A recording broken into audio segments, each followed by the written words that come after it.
I think I'll just ask we've got enough time, about just under 30 minutes. I think I'll ask two questions just to kind of clarify some of the things we've covered, and then pass out to the team if you've got things to ask. So I guess this one is broadly, so the first one is kind of political, and the second one much more heavily theoretical. So I guess this one's broadly directed towards James and Ben. I think we should try, if we can, to clarify a little more how we see, because James, you spoke about the way that the right structures their laughter, and then a kind of version of that on the left, and almost that, formally speaking, there might be shared characteristics between these kind of deployments, even if the content and political intention between the left and right uses of laughter is formally or structurally similar, which I think is interesting. And then Ben's paper obviously focused on what we could call a kind of liberal humour, which sits somewhere in between these two. And I wondered if, between the two of you, or if anyone has comments, if we could try and clarify this kind of relationship between the left, the right, and then humour. And also, in your case, James, obviously the liberal who Ben describes would heavily object to your proposition that there's something subversive or interesting in the rehabilitation of this so-called right-wing humour for a left-wing purpose, because, structurally fascist or something. How you would respond to that, and then how generally we would conceive this kind of left, right, and liberal in the field of humour.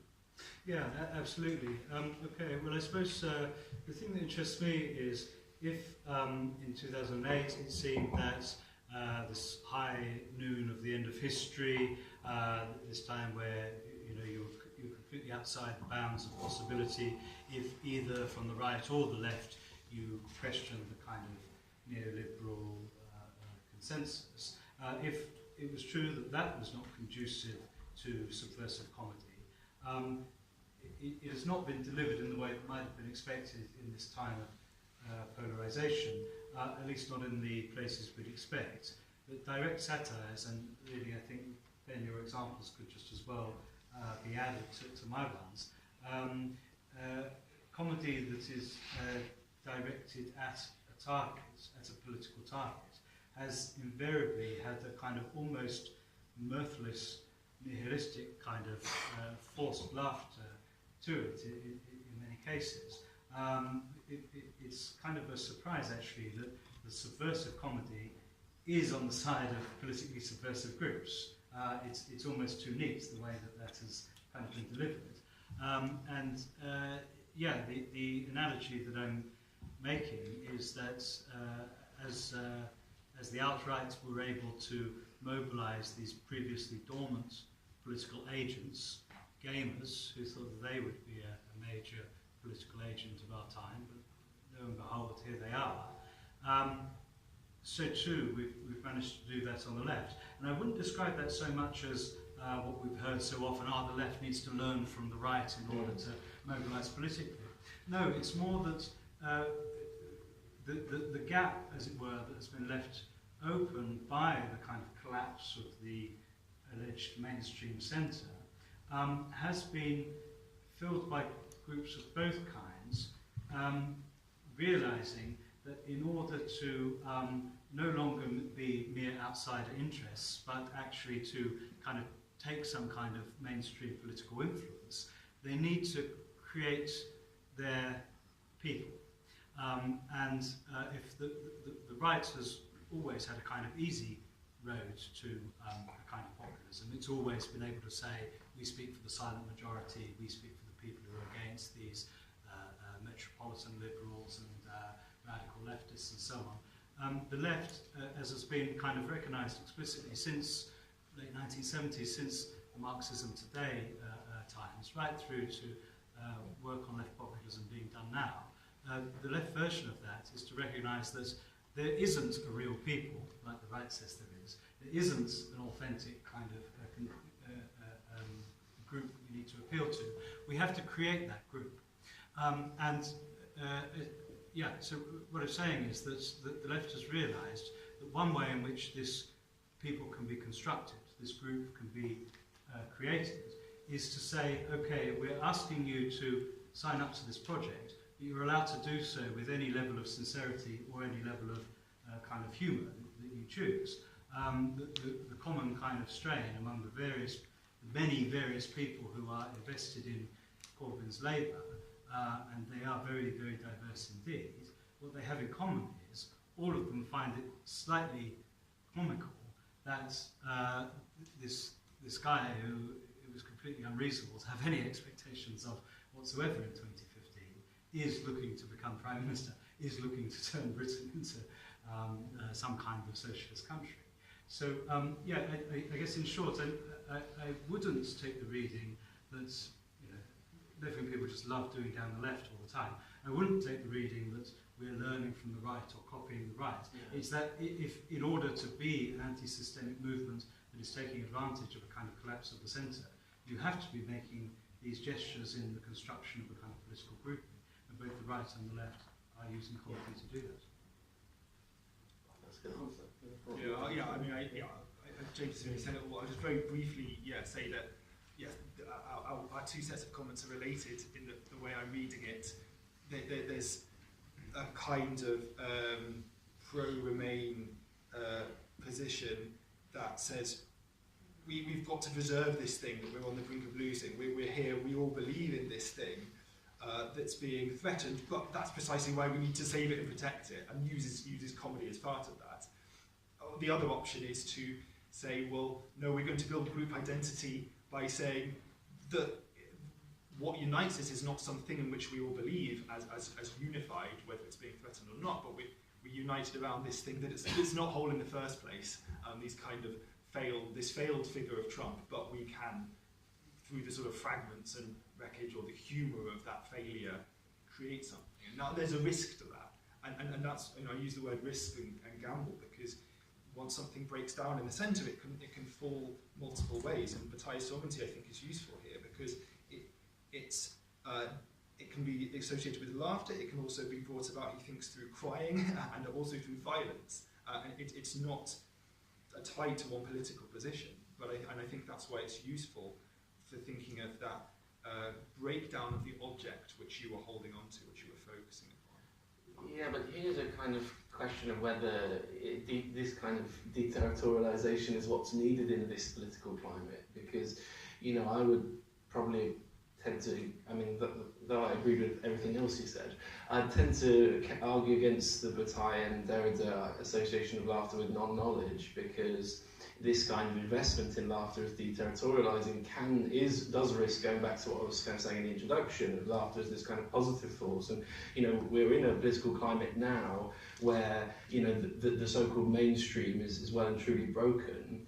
So there is a question of whether a humour associated with those kind of fragmentary movements is in fact what's required in this political context. And I think James's examples actually go to, and James's argument goes further in saying that, not further than you, but further than Bataille's point, actually, that one better than Bataille, because it's actually about, you know, it's more a question of reterritorialization. This humour is not celebrated for its so-called freeing qualities, but actually it's about reproducing a new kind of politics in that space which is already broken. Yeah, well, I suppose I was only very, very vaguely hinting at this, but there might be some combination of Bataille with Jodie Dean, this idea that crowds can generate some kind of energy that's sort of excessive. The crowd doesn't sort of know really what it is or what to do with it, but there might be a way in which political parties can do something with that. That would be sort of retailization move, perhaps. I guess when we turn to the audience, I don't want to stop Brexit, but people who do, I'd like to hear what kind of humour you think would have worked, because I think a lot of people watched that protest, and it really just made my toes curl anyway. It's kind of twee humour that, as it were, well, I don't need to repeat your argument about why that wasn't an effective form of comic protest, but I'd be really interested to hear people have what kind of comedy would stop Brexit. I would be very curious. Nothing else can, right? Good, okay, and then the other thing I wanted to see if we could clarify a bit was Isabel's very interested in your question of a culture of laughing at, and more a question of you're not really saying that the typical arguments of of the kind of baby boomer mum talking to their toddler is, don't laugh at people, you know, laughing in itself is fine, but laughing at someone is bad. And your argument is less saying that, oh, we shouldn't laugh at things, and in fact your last sentence is like, okay, well, at least we can laugh at X. But you're not countering the concept of laughing at a target, but nevertheless you're kind of critiquing a culture in which the masculine is characterised by fear of being laughed at, but you still think it's okay to laugh at things. Can we have no, a... you can't argue. Yeah, of course, but I think it's more about being able to be yourself the target of the laugh, and I mean that seems to me the main characteristic of these kinds of horrible caricatures is that they will never be the target of it. I mean, it's quite simplistic, sort of. I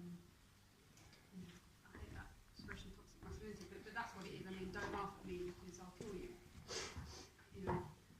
So I think, yeah, but being able to be laughed at, it is as long. I mean, you can laugh at anybody and anything, but you also have to be prepared to be the butt of the joke if you're going to laugh at somebody. I think that has to be. What's happening there, in a way, with these protest signs is the inverse of that. It's these people seem as if they're laughing at themselves, but really they're laughing. Yes. Yes. So that's where I was. Yes, exactly. Well, you said it. This thing about there's a kind of laughing at yourself that's going on, but it's got limits. You know, so you laugh at yourself in order to preserve something else. Yeah, and I think this is an important point, and Alenka has made a point in relation to George Bush's self-deprecating laughter and things like that. You know, it's another kind of laughing at yourself, which is not simply a kind of, okay. Okay, I'll save my other stuff in case there's time at the end, but let's see, because we only have about 15 minutes, I think, so let's see, one over here.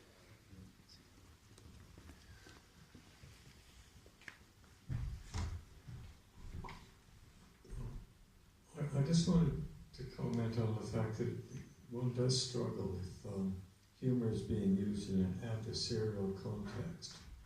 We're winning the battle is an issue. I think I'd like to argue, in a sense, that humour and comedy is an art form, and kind of bring in the old notion of Kant. It has to be disinterested. You have to feel that the comedian is, to some extent, not in the game to win in an adversarial sense, but is engaging in it. And what amounts to a creative act which is disinterested in the outcome. It's like, to me, an artistic creation, not a battle, not an adversarial combat. And I think a lot of this discussion has been revolved around Brexit, Remain, political battles of this side and that side, but I think it's very difficult to see comedy as somehow or other being useful in this context as much as probably the kind of notion of a disinterested creative act, which I think one of the speakers said, in a sense, shows something about all of our humanity and what we're all engaged in. I mean, I'm going to pass to these guys, but I think just as an initial response, I think many of us came to this topic because of things like the kinds of humour found on trolling and doxing communities online today. We've seen images of Pepe, the infamous meme, and heard references to God Emperor Trump and things, but ghosting this discussion is a huge online community of incredibly racist far-right activists who, like the mention of the Daily Stormer, use humour deliberately and consciously towards political ends.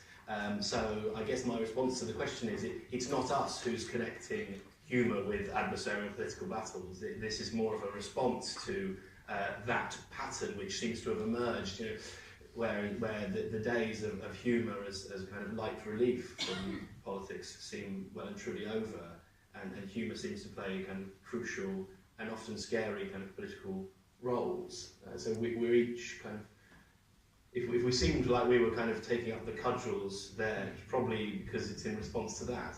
What do you guys want to?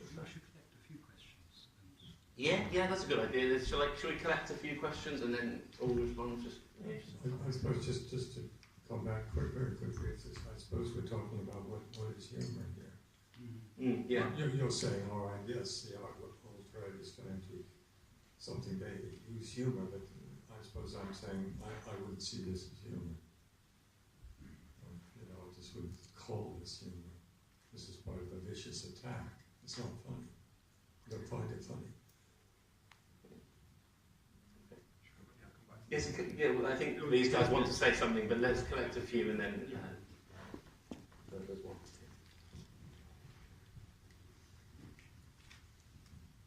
Hi, we clearly move more to the political when we hear more of Lacan and not much mention of Freud or Jung or Klein or Freud, but be that as it may, I don't think it's got anything to do with left or right wing or alternative right wing.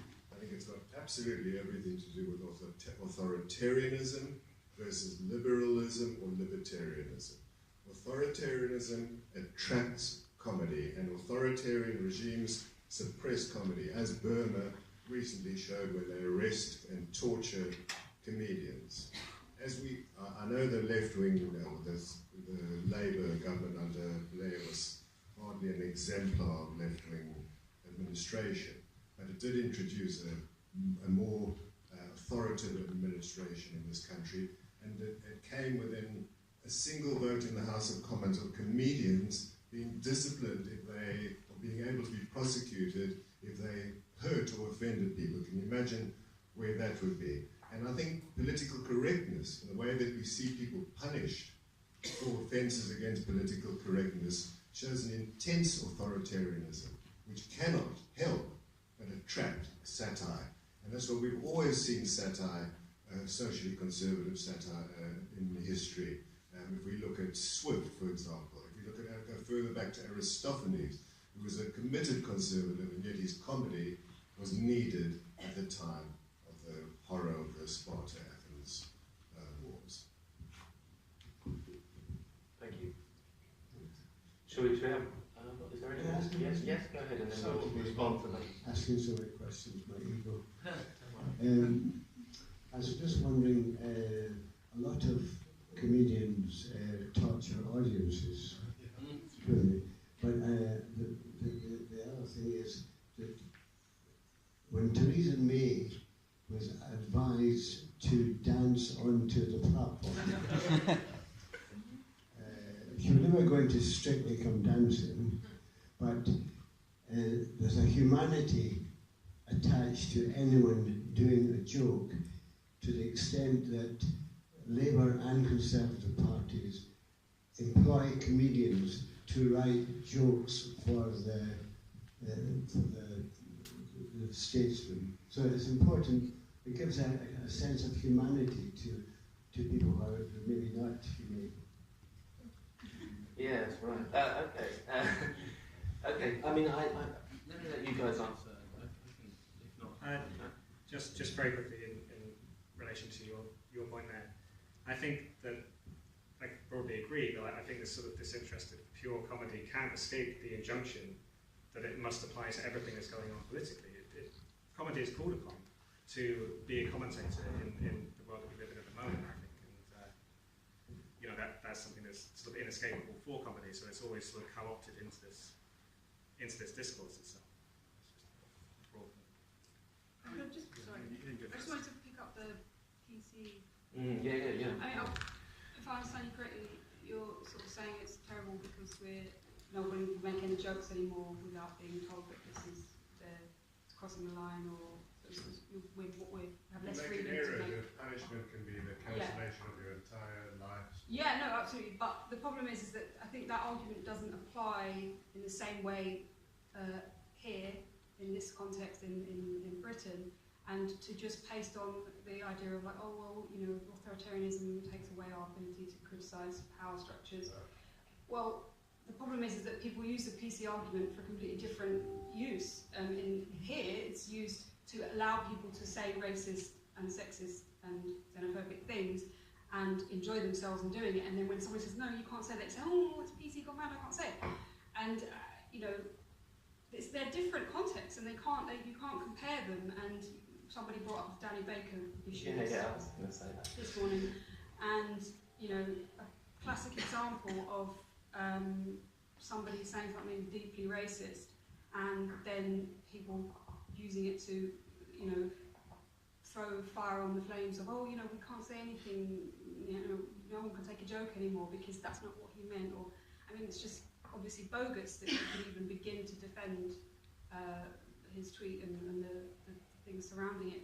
And that is for, that creates such a environment of fear and humiliation for people that I don't think should be undermined all the time by people complaining about their freedom to make a joke, because as far as I can tell, we're bloody free to say what we like.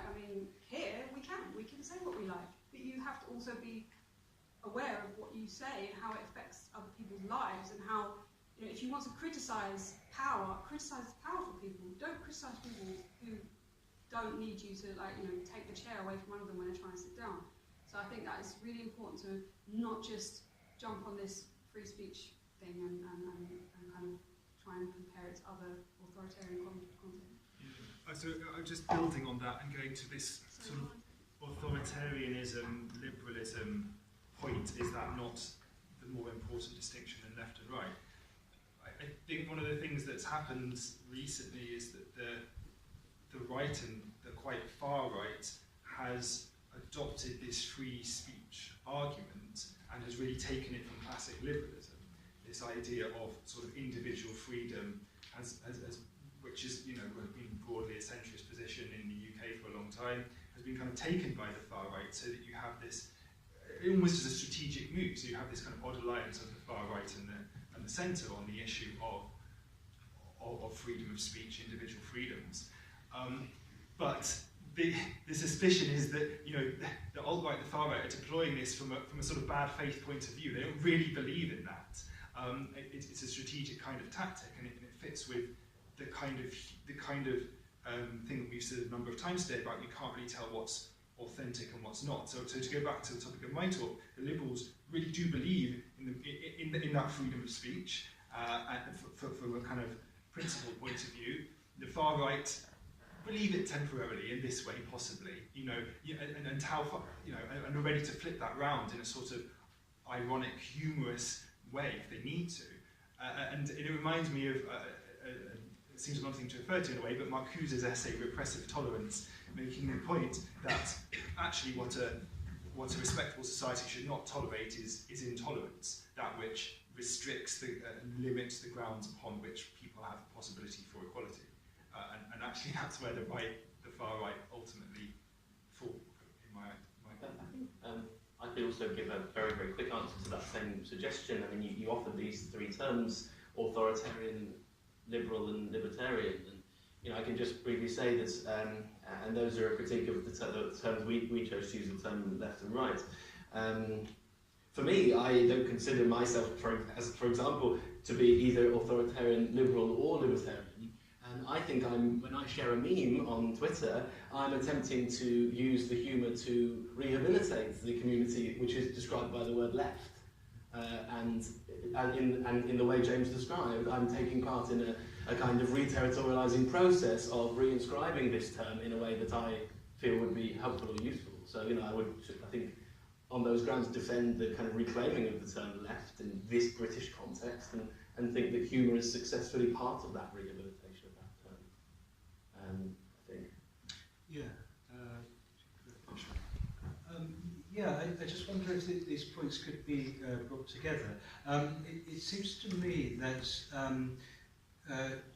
to divide society or politics along authoritarian and libertarian lines is to side with a kind of, if I take by that you prefer the libertarian option of the two, that implies to me siding with a certain kind of freedom and spontaneity that strikes me as both unpsychoanalytic and uncomic.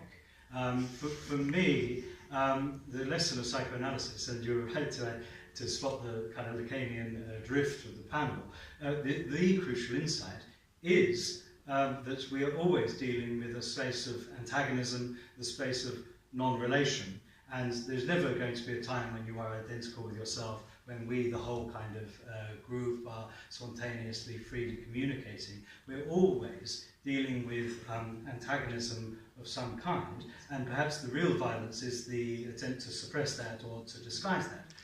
My view of comedy, similarly, would be the idea of it as the pure work of art that brings everyone together. I would not buy into that quite either, because I would see comedy as also structurally Lacanian in that sense that it identifies the broken, material, sloppy scrappiness of the alleged universal. So, I mean, a good example would be, okay, it's bad when authoritarians close down on satire. God, yes, it is. But satire itself, to take, you cited the Blair years, we could cite here great satirists at the time, Charlie Brooker and Chris Morris. One thing we discussed recently in an article is Joe Kennedy's looking back on those kind of great comics of high Blairism. And if you're an undergraduate student, like I was at the time, you looked up at these guys as kind of great rebels and heroes. But what can be seen more clearly now is that when they were taking their satirical lens to Shoreditch hipsters, to New Labour itself, to suicide bombers, all of those to Noel Edmonds, all of those targets were treated ultimately interchangeably as having one thing in common. They were dickheads.